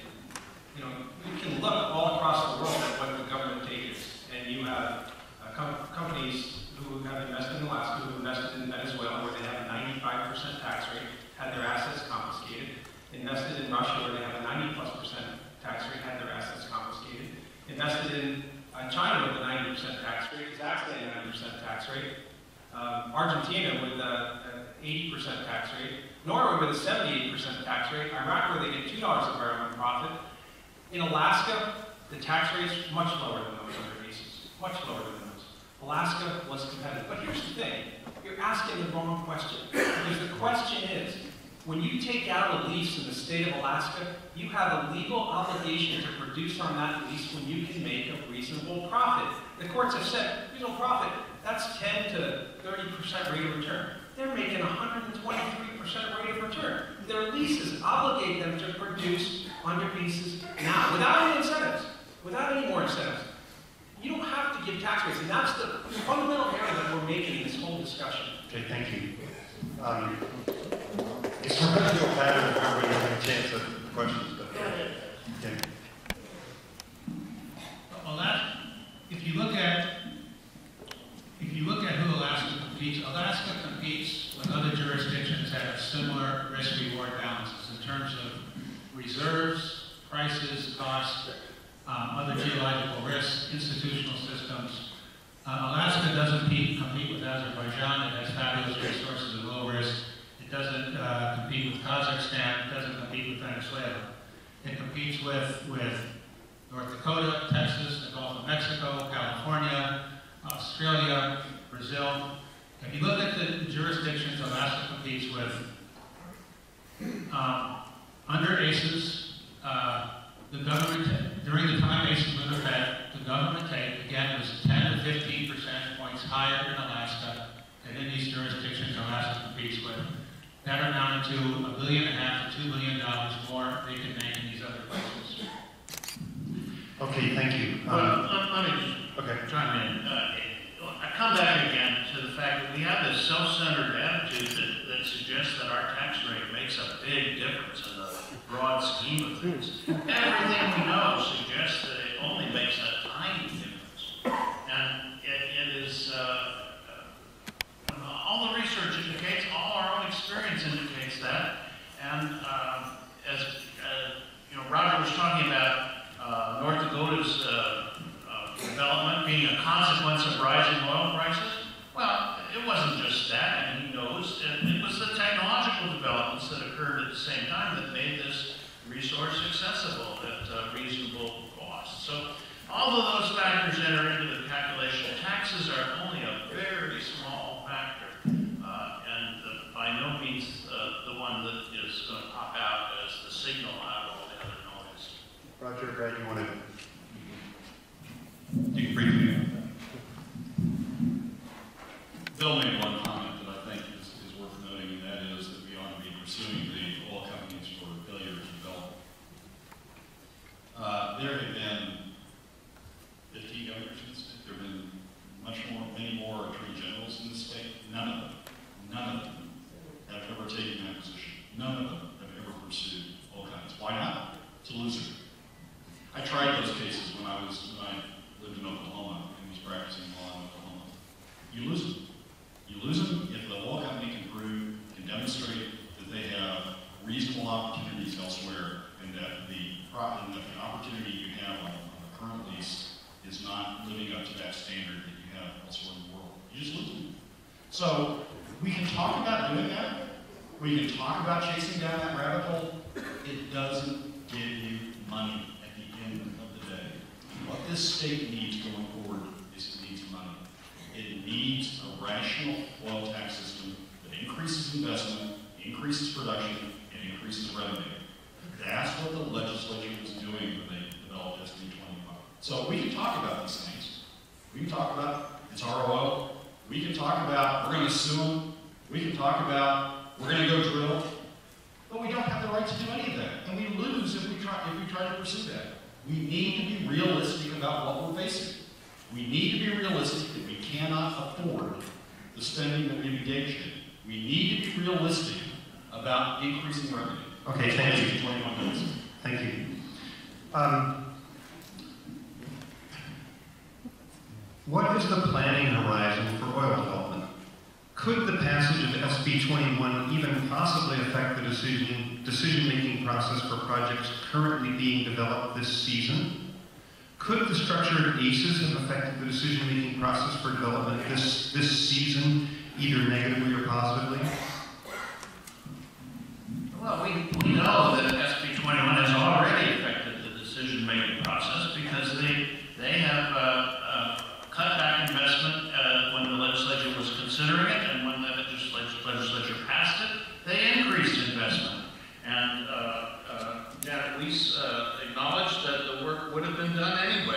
She said, quote, "It's not that it wouldn't have gone forward eventually, but this is the way we can reduce the decline faster." And reducing the decline faster influences the climate preceding this the vote on this referendum. Well, comparing SB right now, Scott Goldsmith's report and the administration's report both say that at current prices and costs, SB 21 brings about the same amount of money. Now, as prices go up, the tax rates under ACES go up relatively, and as costs go up, the tax rates under SB 21 go up relatively. You know, what's going to happen in the future, no one knows. I mean, in terms of cost, but I can tell you most companies, if you look at future prices, think prices are going to go down. But they could very well be wrong. In terms of the horizon, I would expect, probably, I think what happens, regardless of tax rates, under SB 21, the producers have the upside potential. Again, they don't know what prices are going to be, so they look at projects, look at project viability over a spectrum of prices. And if you can get a lot of money when prices are high, that can drive investment. And I would expect the outcome of that process would start to materially surface in about 5 years once this issue gets resolved. Thank you. This is just a real short question. I'm looking for a short answer from somebody who knows. Is the massive no ad campaign considered a tax credit for the oil companies?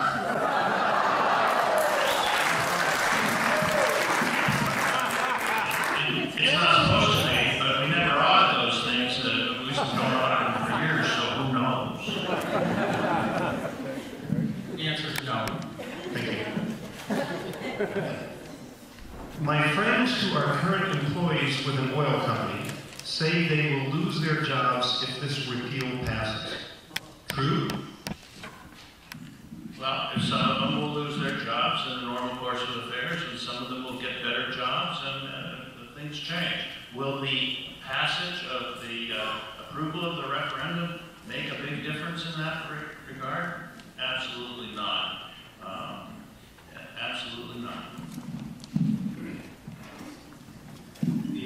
The oil industry ran a pretty expensive ad campaign during the ACES debate called the Faces of ACES.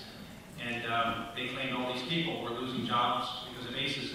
And it turned out that many of them were false. In fact, we had some people come down to Juneau to talk to us as legislators and say, hey, I don't want to lose my job because of ACES. And when we asked them, we found out that they had just come up from the lower 48 and gotten jobs under ACES. Yeah, the oil industry is spending $100 a voter to influence this election. It's the other side's turn. As somebody who's gone through oil downsizing, I can say yes.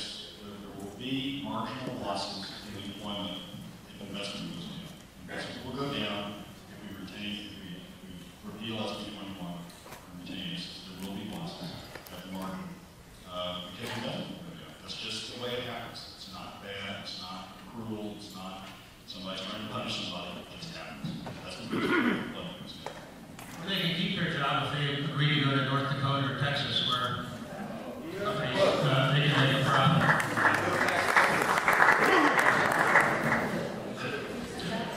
Assuming SB 21 had been enacted 10 years ago, is there any single year between then and now that SB 21 would have resulted in more tax revenue to the state than ACES would have? No. I have a handout outside. You can look. It's page 3, and there's a chart of every single year Alaska would have lost money under SB 21. In some years, $1 billion. So the answer to that is actually we don't know. Because if SB 21 had been enacted 10 years ago, there would have been increased levels of investment. There would have been increased production and increased revenue. We don't know what the past would have been had we had SB 21 earlier. We do know, under ACES, that we're facing a situation in which the state is on path and can't sustain. That much we know for sure. And we do know that after analyzing the issue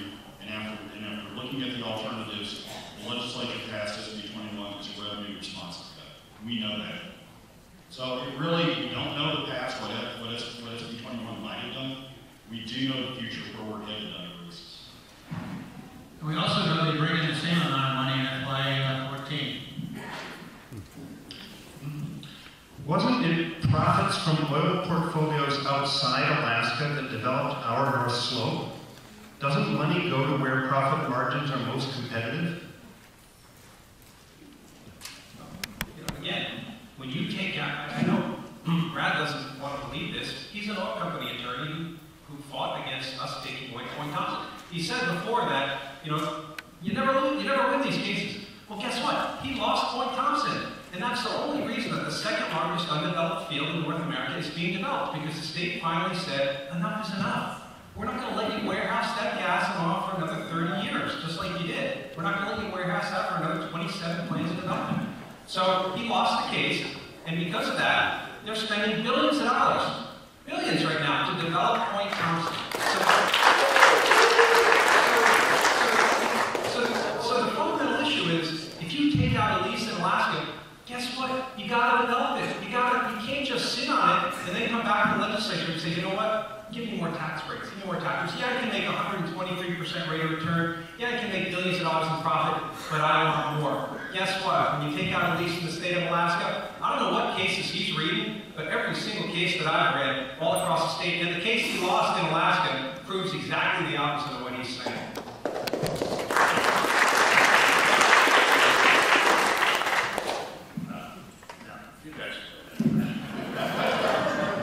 Actually, that case was still not a decision, so I don't know exactly how you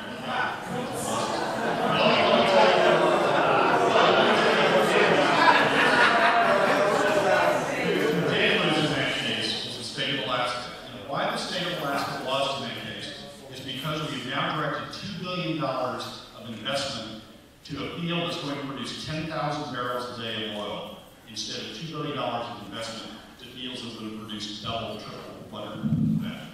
We don't know, the state doesn't have enough knowledge to know how to drive investment. That's what producers do. That's what investors do. And when we try to drive them to a certain field, when we try to drive them and say, you have to produce out of Point Thompson, and only get 10,000 barrels a day out of that, when we could have had more if we invested in someplace else, that's a loss for Alaska. I guess what the questioner is asking is, isn't it morally right that we let the BP, Conoco, and Exxon take their profits out of Alaska and invest them elsewhere, since our oil fields were developed with profits that were generated elsewhere? That's not exactly true. A lot of it was based on borrowed money, but let's assume for argument that that's the case. Does it make sense for Alaska to go along with that if we don't have to? Is there some moral reason we should say, as Senator Stedman says, push this money across the table to the oil companies? No, there isn't. That's not what's best for Alaska. What's best for Alaska is to make sure that we have the resources to diversify our economy and to stretch out the period of adjustment, which, as Mr. Keithley says, is going to have to come. Let's not do it in a one fell swoop next year, as he would like to do. Roger, did you want to say something on that or to? Okay, fine. Folks, it's 9 o'clock. We'll do just a couple more questions and then we'll wrap it up.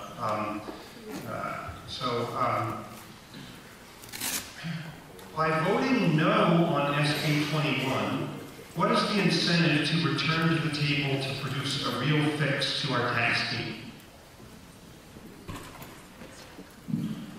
Well, SB 21 needs very little fixes. I can think of one fix, but right now, the government take under SB 21 for the new oil is about exactly in line with government norms.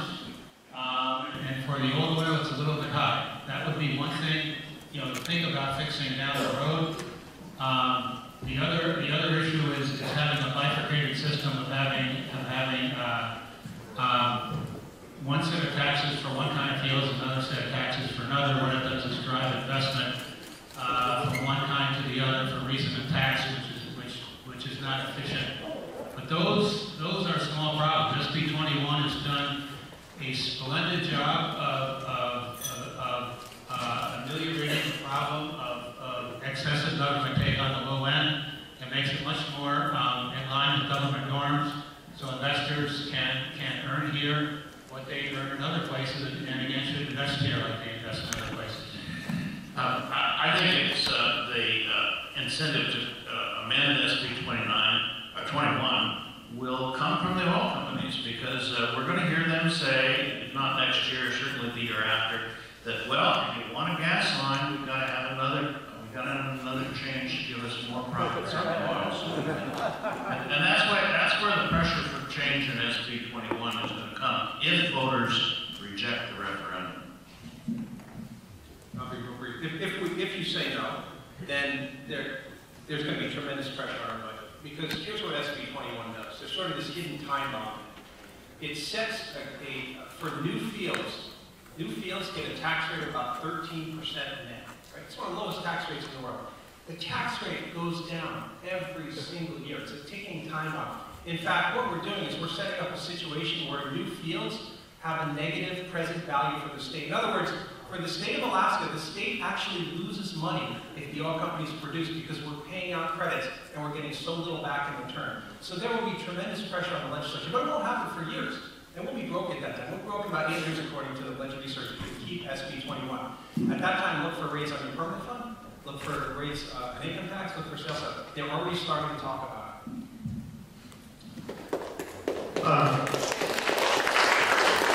think I'll make this the final question. Why have the oil companies given $12 billion to maintain SB 21 when the opposition has less than $1 million raised? Why are oil companies so scared? I don't think the oil companies are scared. I think the oil companies realize the resource potential of Alaska. I think they realize the potential to continue to develop additional oil in the state. And I think that they see SB 21 as a way that provides them an incentive to continue to bring investment to the state and continue to reduce. They are investing the money in the public campaign to try to educate Alaskans on what the opportunity is. And I would do the same thing if I were in business. I would try to help people understand the opportunity that's in front of them if they retain a tax structure that keeps me investing in the state. They have infrastructure here, they have people here, and they have resources here. They want to stay, but it needs to be economic and it needs to be competitive for them to stay. You know, my sister-in-law asked me just a couple of days ago, she said, isn't it unfortunate that the oil companies have so much money to spend on this and our side has so little? Oil companies, so we calculated that they're going to spend $100 per voter, which is more than any other initiative or referendum has attracted ever before in Alaska. But I responded to my sister-in-law and I said, you know, Kim, it just wouldn't be fair if we had the same amount of money as they do, because we have the facts and they don't.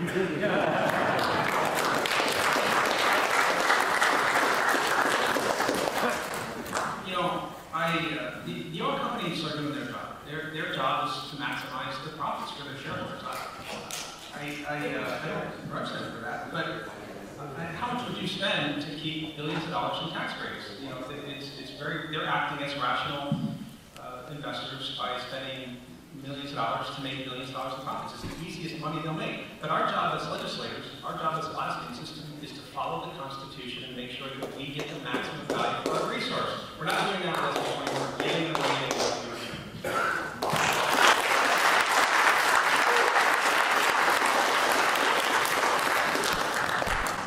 I just fail to see how 200,000 barrels a day going through taps 15 years from now is maximizing the benefit of the resource to future Alaskans. With that, I'd like to again invite you to give our panelists answers.